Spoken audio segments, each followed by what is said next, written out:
chopped up the middle. Rojas to first. There it is. There it is. It's a Marlins win. And for the first time in 17 years, the Marlins are going to the postseason. Against all odds, the Miami Marlins are heading to the postseason for the first time since 2003. With a 60-game regular season and an expanded 16-team playoff, there was no better opportunity for a rebuilding team to sneak into the playoffs. However, the Marlins were certainly not expected to be a playoff team, especially after 18 players and 2 coaches tested positive for COVID-19, causing them to miss 8 days of play. When the Marlins returned to action on August 4th, they had 17 new players on the team.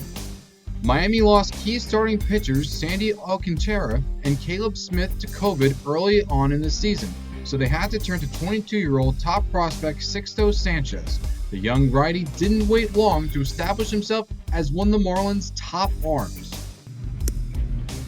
And he goes to the changeup again. Double-digit strikeouts for Sixto Sanchez. Besides Sanchez, 24-year-old righty Pablo Lopez has emerged as an ace.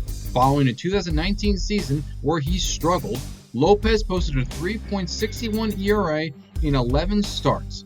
In a starting rotation that featured guys who hadn't pitched above AA in their careers, both Sixto Sanchez and Lopez deserve a lot of the credit for keeping the Marlins afloat while working through their COVID outbreak. At the trade deadline, the Marlins, who were surprisingly buyers at this point, made a splash, trading for veteran outfielder Starling Marte from the Arizona Diamondbacks. Following his great first half with Arizona, Marte provided the big bat the Marlins needed to take them to playoff contention. Oh, maybe it's Marte. It's Marte. It's definitely Marte. A home run in his first Marlins game, and it gives him the lead in the 8th inning. Another big contributor in the Marlins lineup has been first baseman Garrett Cooper. 29-year-old hit .283 with 6 homers in the regular season, but his biggest moment came in the first inning of the Marlins' playoff-clinching game. Garrett Cooper, a former Yankee, lifts one to deep right field. Did he get enough? He did! How about that short porch? A 3-run homer for Garrett Cooper, and it's a 3-0 Marlins lead. With such a young team, the Marlins needed production from veterans and got it from some unexpected places. Reliever Yimi Garcia was one of the team's best relievers, posting a 0.60 ERA in 14 appearances after being cut by the Dodgers in the offseason. Other veteran relievers, James Hoyt and Brad Boxberger, have also had great bounce-back seasons after being signed to minor league deals this past winter. On the offensive side, Jesus Aguilar has been a major surprise for the Marlins. Like some other contributors from Miami, Aguilar was signed by the Marlins after being released by the Rays this past winter. He gave Miami a middle-of-the-order presence that they lacked last season. Went out in the 7th for the DH. Aguilar, who's got a hit in 3 ABs. Minter home with a 1-2.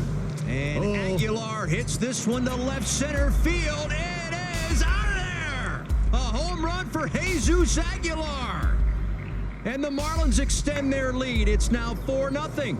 In this truly unprecedented year, the Marlins used 37 pitchers, 21 rookies, and 174 transactions in all, and still got to the postseason. That accomplishment has placed manager Don Mattingly right in the thick of the Manager of the Year race. Not only did Mattingly have to lead a team with a largely unfamiliar roster after the outbreak, but he also had to manage the team through 8 different 7-inning doubleheaders, the second most in baseball.